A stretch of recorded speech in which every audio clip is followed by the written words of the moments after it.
Buenas noches, le damos las gracias a todos los que nos acompañan, muy contentos que estén aquí con nosotros. Me llamo José Alberto Tovar, junto conmigo Jimena Alzate y Sara Pineda, que somos agentes inmobiliarios aquí en la Florida.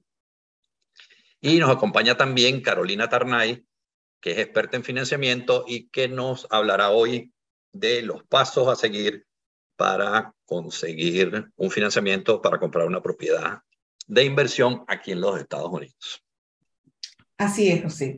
Buenas noches a todos. Mi nombre es Sara Pinedas. Es un placer estar aquí con todos ustedes. Gracias por acompañarnos el día de hoy. ¿Sabías que los Estados Unidos prestan dinero a los extranjeros para invertir en bienes raíces de una manera fácil y sencilla?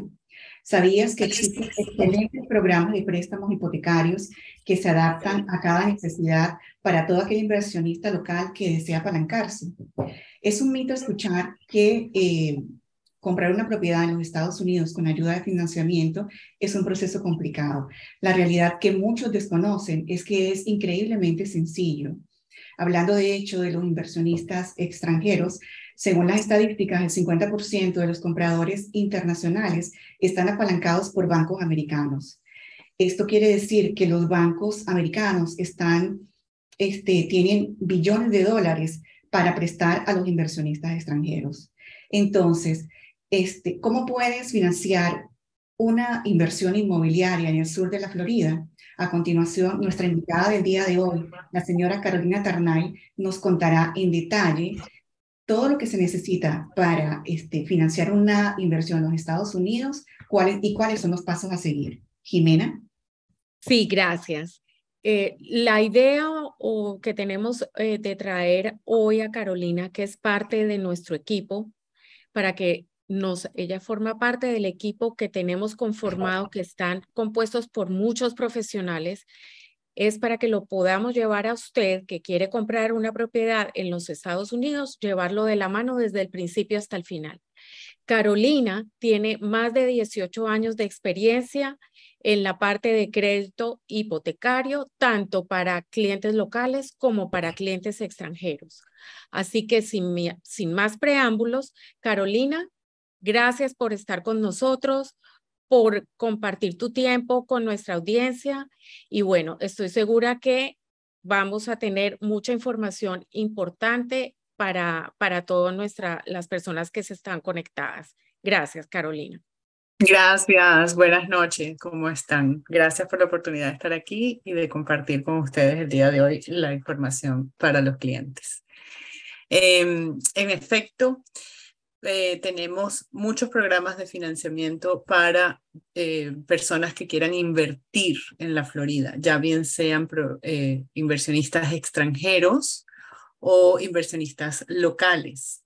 Los programas para inversionistas extranjeros normalmente pueden dividirse en dos grandes grupos.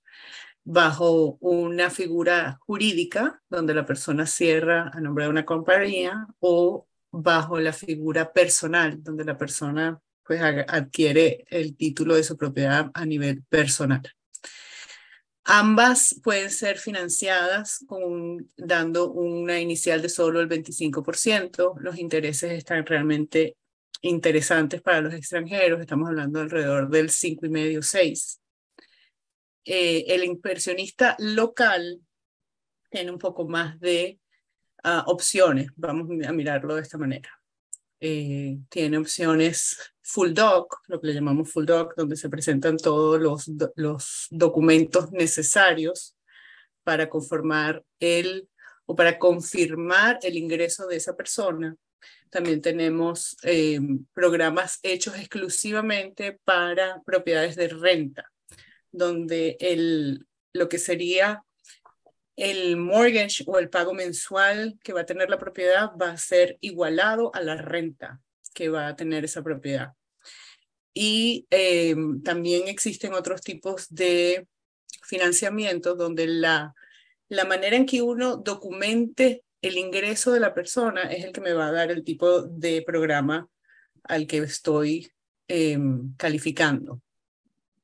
Otro de los productos que se usan mucho es el de los últimos 12 meses de bank statement, sobre todo para las personas que son self-employed, o sea, que trabajan por su cuenta en sus propios negocios. ¿Cuáles son los pasos a seguir de una persona, bien sea extranjera o local, para ser calificada? Primero, llenan una pequeña aplicación de crédito en mi página web, donde me comentan, donde me aclaran dónde han vivido y dónde han trabajado en los últimos 2 años. ¿Por qué 2 años? Porque es el tiempo que los bancos consideran para establecer digamos que el panorama financiero de la persona. Si has estado empleado 2 años o si has trabajado en tu propia empresa 2 años, da como una estabilidad que se necesita estudiar.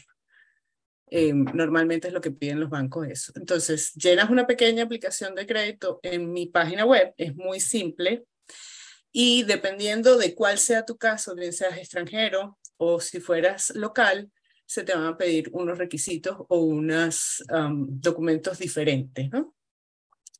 En el caso de los extranjeros, les va a aplicar copia del pasaporte y la visa vigente. La visa, algunos países no requieren visa, por ejemplo, Chile no requiere tener visa. Entonces, claro, siempre y cuando aplique, se necesitan estos documentos. Otra documentación importante para los extranjeros sería la certificación de ingresos. Esta certificación de ingresos le puede dar bien un contador o el empleador de la persona. Se pide una prueba de residencia, que es simplemente un recibo de luz o de gas de la propiedad principal o primaria donde vive la persona en su país de origen, 2 referencias bancarias y los últimos 2 estados, los últimos 2 meses de estados bancarios. Cabe destacar que para cuando se realiza el cierre de un extranjero, deben haber transcurrido los fondos de esa transacción, tienen que haber estado en Estados Unidos por un mínimo de 30 días. Los fondos pueden venir de su país de origen, pero tienen que haber estado aquí en Estados Unidos por 30 días. Para hacer corta el resumen, yo había hablado de que primero se hace una pequeña aplicación donde me explican cuál es la situación de la persona en los últimos 2 años. Estaba mencionando cuáles son los requerimientos para un extranjero y ahora quiero mencionar los requerimientos para una persona local. Por supuesto, se necesita tener constancia de su seguro social, una copia de su tarjeta de seguro social, para confirmar también ahí la validez y el nombre legal de la persona. Eso aplica mucho sobre todo a los latinos, que tenemos 2 nombres, 2 apellidos. Los americanos no funcionan así, entonces lo que salga en la tarjeta de seguro social, ese es el nombre legal con el que debemos hacer la transacción. Por eso se pide. También, por supuesto, una identificación que la haya emitido el gobierno de Estados Unidos, bien puede ser una licencia de conducir, puede ser la residencia, puede ser el pasaporte, lo que sea. Las pruebas de ingreso. Las pruebas de ingreso bien pueden ser, si eres un empleado, van a ser tus últimas coletillas de pago o pay stub. O pueden ser, si trabajas por tu cuenta, entonces se te va a pedir un estado de pérdidas y ganancias a la fecha. No tiene que estar hecho por un contador, puede estar hecho por ti, pero se debe hacer, se debe presentar. Las declaraciones de impuestos, el número mágico, 2 años de declaraciones de impuestos se necesitan presentar, tanto personal y si tienes compañía de tus empresas para analizar qué ha ocurrido. Y los estados de cuenta del banco. Esto es interesante mencionarlo porque si estamos, recuérdense que yo al principio nombré que dependiendo de cómo voy a verificar los ingresos va a ser el tipo de programa que vamos a utilizar.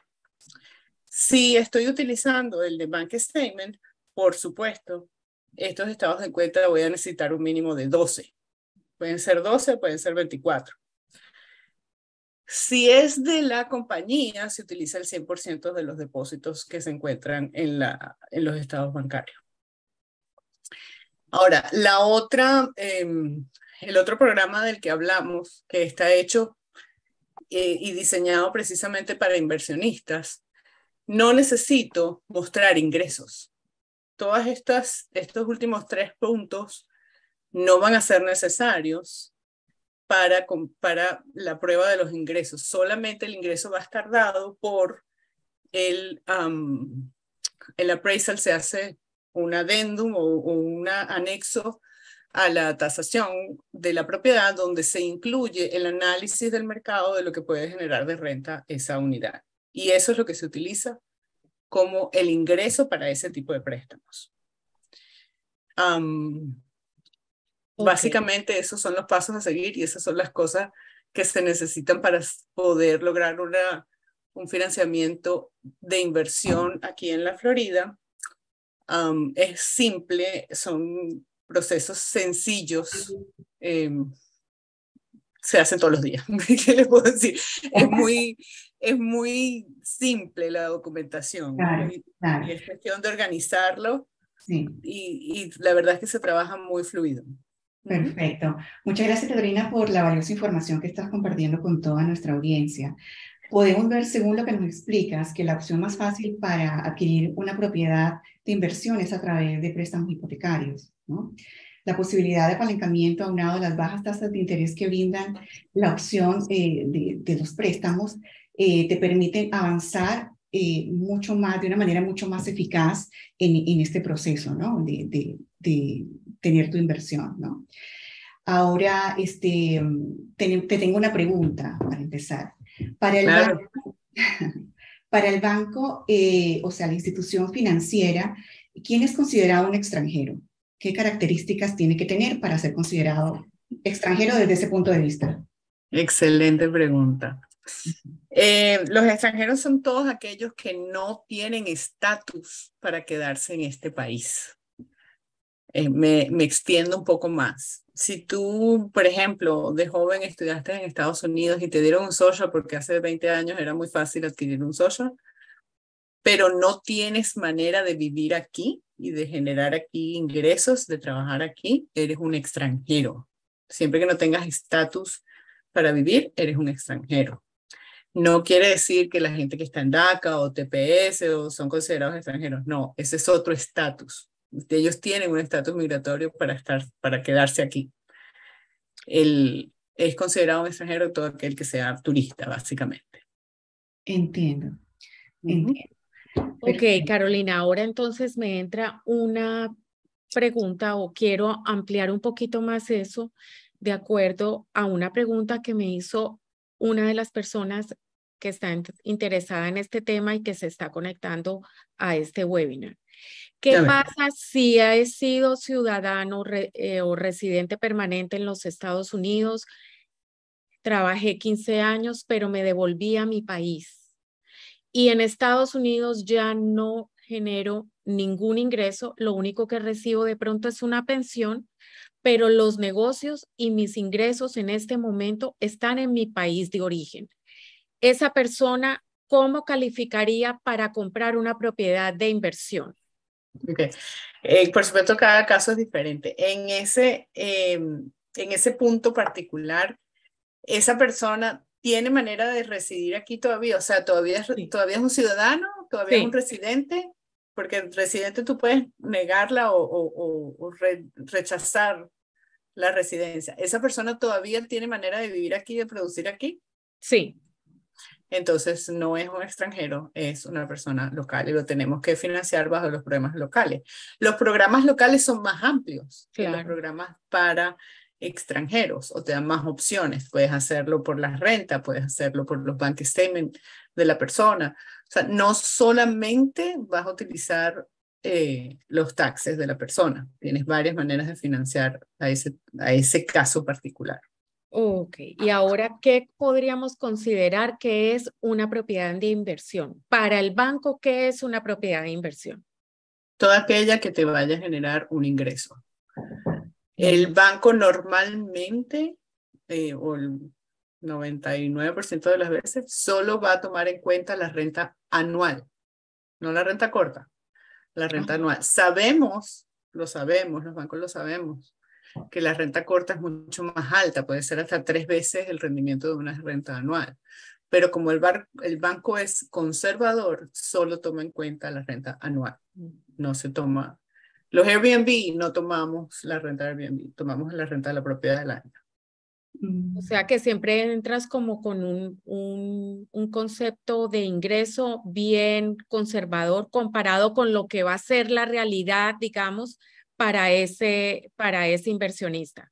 Correcto, son sumamente estrictos. El banco no es que es sumamente estricto, es conservador, es la manera sana de hacerlo. El banco no te está creando un dolor de cabeza en tu inversión, al contrario, te está cerciorando de que va a ser una muy buena inversión lo que estás haciendo. Excelente.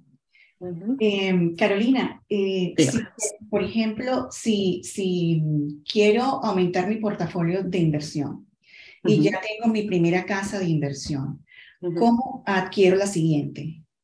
¿Hay forma de apalancarse en ese sentido? Sí, efecto, existe la figura de hacer un refinanciamiento de la propiedad que tengas en este momento de inversión, bien sea que la tengas libre de deuda y la puedes endeudar hasta un 80% o que simplemente para comprar la segunda propiedad te den los números. ¿A qué me refiero con que te den los números? Recuérdate que cuando tú compras una propiedad de inversión, siempre se toma en cuenta el ingreso que va a producirte. Es como un niño que ya viene con su pan debajo del brazo. La propiedad de inversión ya viene con su income. Entonces tú simplemente tienes que calificar para esa diferencia, digamos, ¿no? Entonces, esa es la manera de hacerlo. Muy interesante. Y basado en esto, disculpa, Carolina, basado en esto, si una persona decide comprar una propiedad vacacional o que considere su segundo hogar, entonces ya eso no se considera como una propiedad de inversión. No, las propiedades de los second home, lo que se llama en inglés el second home o segunda casa vacacional, etcétera, son propiedades que tienes tú que mantener, que no van a tener un ingreso y que tú tienes que calificar o tus ingresos deben calificar para poder mantenerla. Por eso a veces es un poco más estricto comprar una propiedad, un second home, que comprar una propiedad de inversión. Como te digo, las propiedades de inversión vienen con es el niñito que viene con su pancito bajo el brazo, ¿no? Ya vienen con su ganancia incluida o con su flujo de caja incluido. Para un extranjero no existe entonces el concepto de second home. ¿Es solo para locales o sí? No, el second home, claro que tú puedes, siendo extranjero, puedes tener un second home, es tu casa de veraneo, no vas a vivir aquí, pero si tú quieres venir a pasarte el verano aquí, por supuesto, puedes tener tu propiedad aquí. Lo que no debes es rentarla, y eso tiene un límite.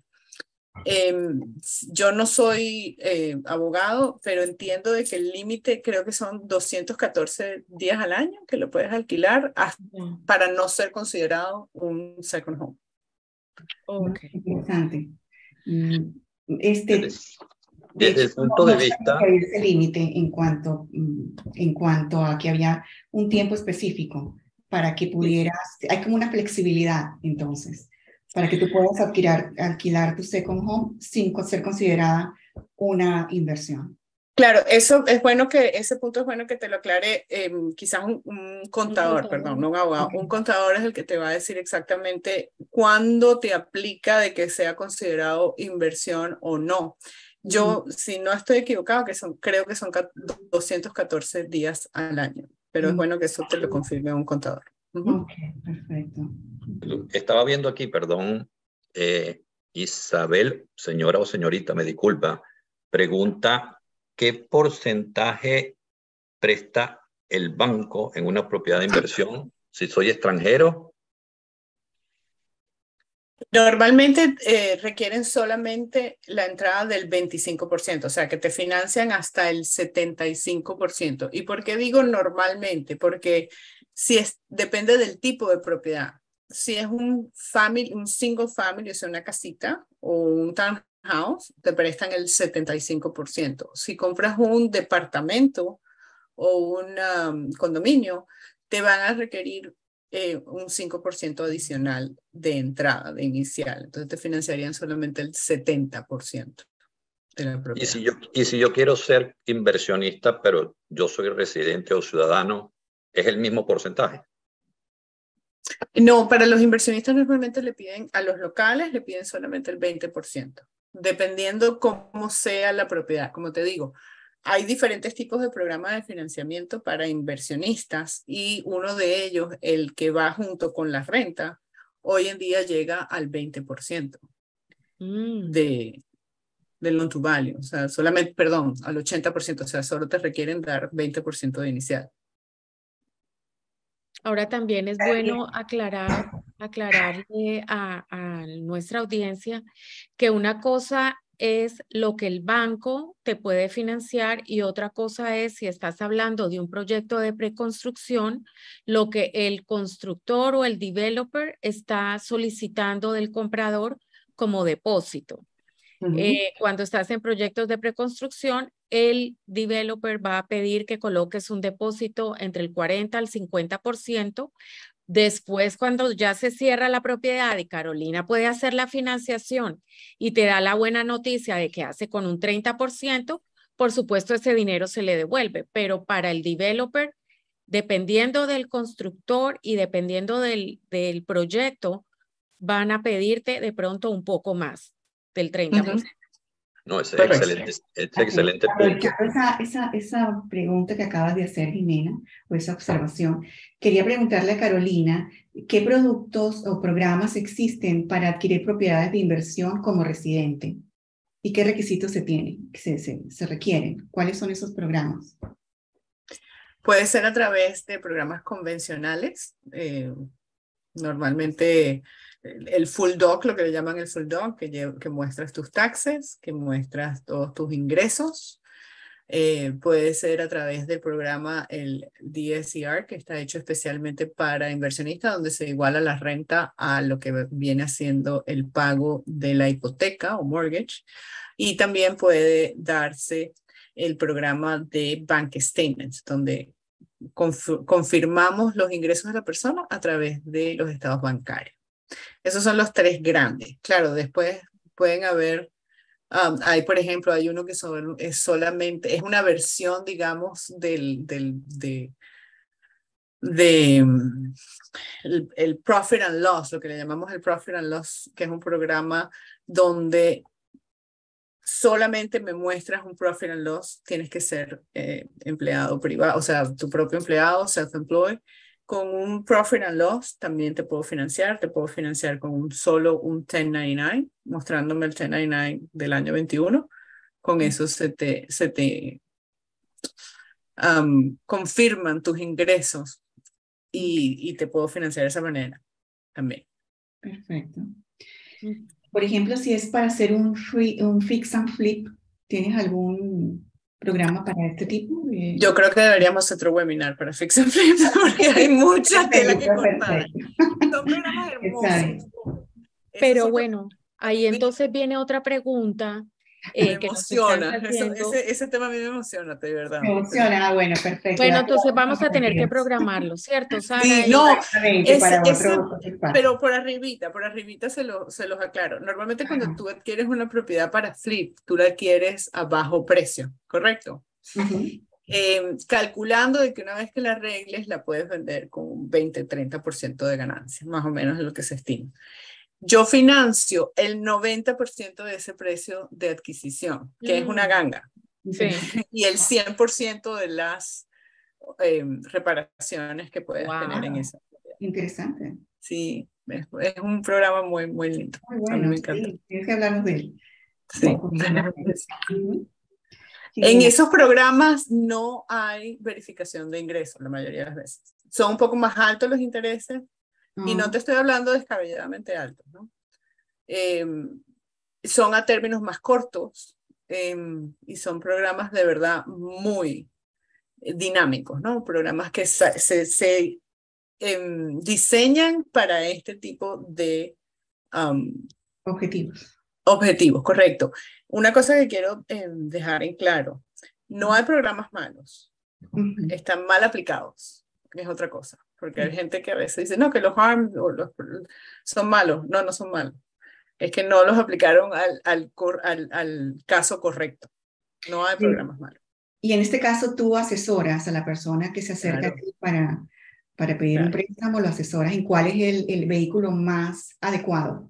Correcto, por eso es que yo necesito tener una muy buena conversación con la persona y entender cuál es la situación y cuál es la meta personal que tiene, ¿okay? Porque si tú quieres comprar una propiedad para flip, es totalmente diferente que si tú quieres tener una propiedad como un second home. Es casos totalmente diferentes y te tengo que buscar programas totalmente diferentes. Perfecto, muy bueno. Y desde el punto de vista de monto, porque te dijiste que el banco te financia el 70% o el 75% dependiendo del caso. ¿Hay un monto en dinero que el banco financia?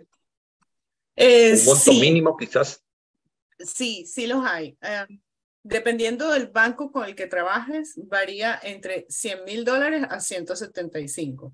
Digamos que el que a mí me gusta más, que es el que tiene la tasa más baja, que es un poco más largo el proceso, pero creo que vale la pena porque de la prisa solo el cansancio, ¿no?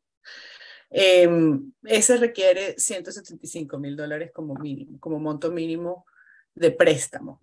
Eso se traduce a una propiedad alrededor de unos 240,000, no, perdón, $340,000. Correcto. Es correcto. Okay.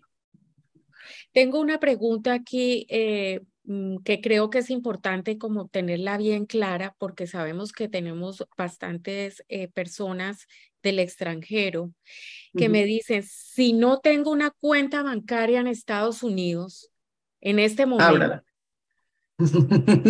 ¿puedo abrirla estando en mi país o tengo que viajar hasta Miami, abrir la cuenta y después devolverme? Hay ciertos bancos que sí te permiten abrirlo desde tu país de origen. Bienvenido si lo puedes hacer así, pero tiene que ser, los fondos tienen que estar en Estados Unidos. Okay. Para ¿Y tú puedes poder ayudar a esa persona ya cuando estamos en el proceso con la orientación respecto a cómo abrir la cuenta? Sí, en algunos países sí puedo. Tengo sucursales, digamos, de algunos bancos que están en Colombia, en Guatemala y en Panamá. Ok. Tengo para ayudar. Gracias, Carolina. De nada. Carolina, si una persona tiene estatus de TPS, ¿puede adquirir una propiedad de inversión? Sí, claro, por supuesto. ¿Qué programas y productos tienes para eso, para la gente que está en TPS? Para el TPS, normalmente yo les recomendaría que lo hiciera bajo un DSCR. Yes. Ok, que nos decías que son las propiedades que la misma renta, ¿nos puedes explicar un poco? El programa, el income el income que genera la propiedad va a ser el pago del mortgage o menor. ¿O va a cubrir un porcentaje? No, tiene que cubrirlo completo. Completo, ok. O más. O más, exacto. Pero mínimo tiene que ser, o sea, si tú tienes una propiedad que genera $2,000 de renta, el mortgage tiene que ser $2,000 o menos. ¿Y el banco considera una persona que está en TPS como extranjero o como local? Buena pregunta. Dependiendo qué programa estés usando. Y depende cuánto tiempo tengas el TPS. Recuerda que el TPS normalmente son 18 meses. Hay bancos que me permiten trabajar con eso. Hay bancos que me dicen, no, necesito 3 años. Entonces, si estamos hablando de un banco que me pide los 3 años, eres un extranjero. Porque no cubres la cantidad de tiempo que ellos piden mostrar que tienes manera de generar ingresos en el país. Ya. Si compro, hay otra pregunta aquí de nuestros asistentes. Si compro a nivel personal, siendo extranjero, y después me doy cuenta que lo puedo hacer a través de una corporación, ¿eso lo puedo cambiar en la mitad del proceso o cómo funcionaría? Ok, cuando eres extranjero te aplica la ley del FIRPLA. ¿Qué es el FIRPTA? El FIRPTA es simplemente un, ¿cómo se llama? El IRS va a a congelarte los fondos, ¿ok? Hasta aclarar cuánto tienes que pagar de taxes, ¿ok? Esto pasa cuando tú eres extranjero y no tienes un número de identificación para pagar tus taxes. Cuando tú eres extranjero y adquieres de una manera personal, no hay un número para pagar taxes. Entonces, la persona es sujeta a FIRPTA. Todas las ganancias que tengas tienen que ser confirmadas por el IRS de que cuánto debes pagarme de eso, ¿correcto? Sí. Cuando tú tienes una corporación y cierras a nombre de corporación, tienes un número de taxes, un pagadero de taxes. Por lo tanto, no vas a ser sujeto a FIRPTA. Puedes vender tu propiedad, refinanciarla o lo que sea, venderla, porque es cuando cambia de nombre. Okay. Sin problema. Cuando tú adquieres una propiedad como persona natural, extranjera, y luego dices, no, ¿sabes qué? La voy a poner en mi corporación que se llama Extranjero 123, y después vendes esa propiedad. Cuando llegue ese título a tu comprador, la casa de título va a ver que hubo un cambio y va a tener que aguantarte o sujetar. Ay, ¿cómo se llama? Se me perdió la palabra. Hace una retención. Exactamente.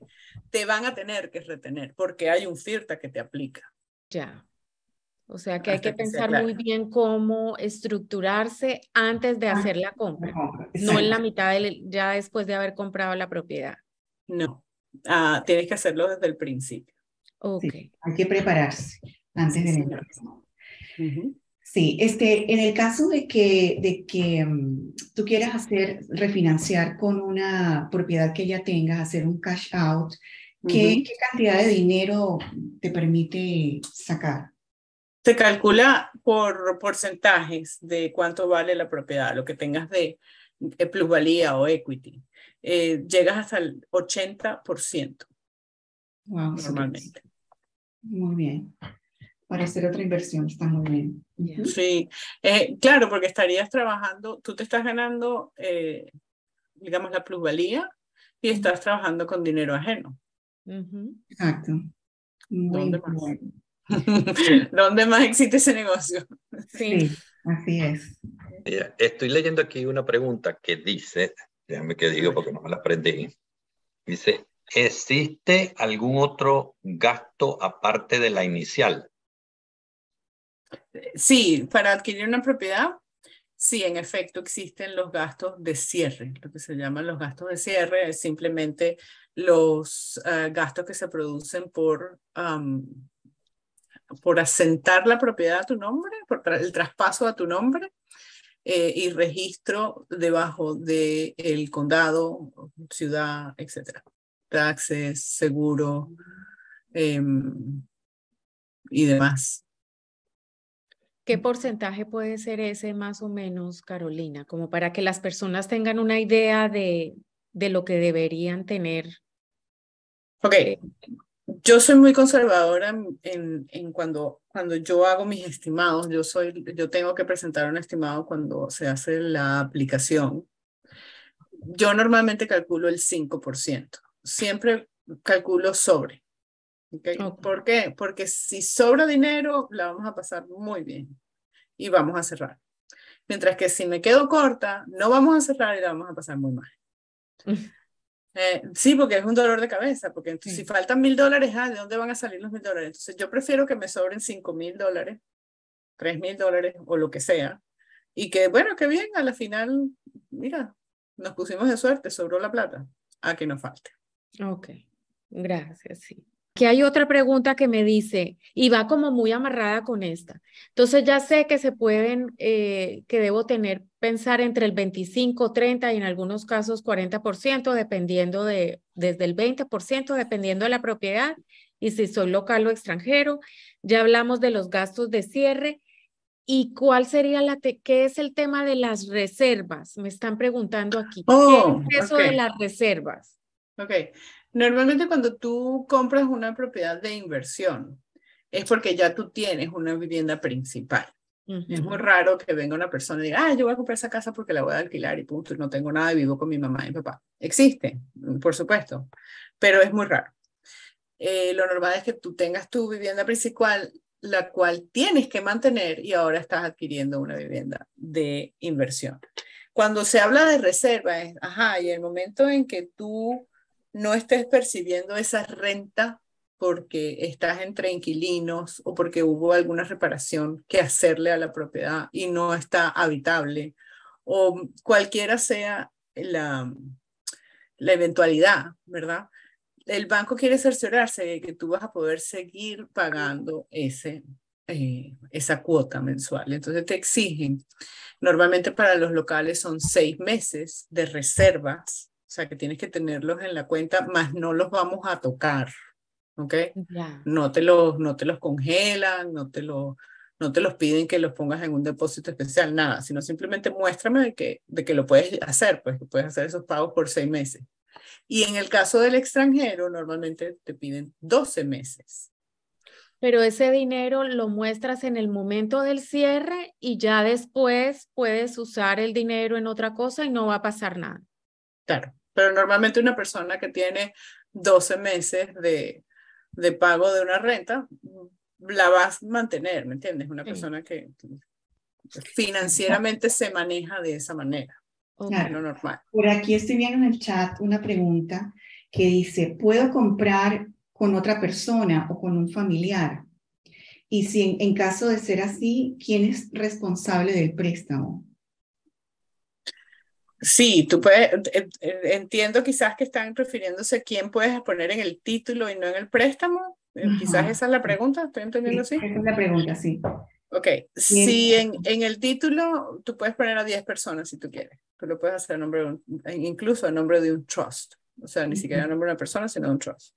La persona, el garantor, la persona que es responsable del préstamo es la que tú, o la que lleguemos al acuerdo del cliente y yo. Puede ser una, pueden ser dos, pueden ser 4, las que tú quieras. Perfecto, Carolina. Muchísimas gracias, Carolina, por todo lo que nos has explicado, las respuestas que les has dado a nuestra audiencia. Ya se ha pasado de verdad bastante tiempo y nos alegra muchísimo que ustedes hayan podido participar y hacer todas las preguntas, pero estamos seguros y sabemos que ustedes van a tener preguntas ya muy puntuales de su caso o quieren tener información del qué proyectos de preconstrucción o qué proyectos o propiedades de inversión podemos ofrecerles o hay disponibles en este momento. Así que los estamos invitando a que se comuniquen con nosotros. En la pantalla ustedes van a ver esos QR codes donde cuando usted lo escanee con su teléfono o le haga un screenshot, después pueda comunicarse directamente con la persona que lo invitó a este webinar, o sea, con cualquiera de nosotros, y ya podemos entonces llevarlo de la mano, trabajar, hablar con Carolina, mirar cuál es el plan de acción para cada uno de ustedes. Así es. Esperamos que la información que hemos compartido aquí el día de hoy haya sido de utilidad para ustedes, haya despejado dudas y los haya orientado en cuál puede ser la mejor opción para apalancarse según su objetivo de inversión. Bueno, buenas noches y gracias a todos los que se pudieron conectar. Espero que igualmente lo hagan en nuestro próximo webinar. Les dejamos ahí un par de segundos más las láminas por si acaso quieren escanear el código QR. Y bueno, buenas noches. Gracias de nuevo. Buenas noches. Gracias por la oportunidad de compartir hoy.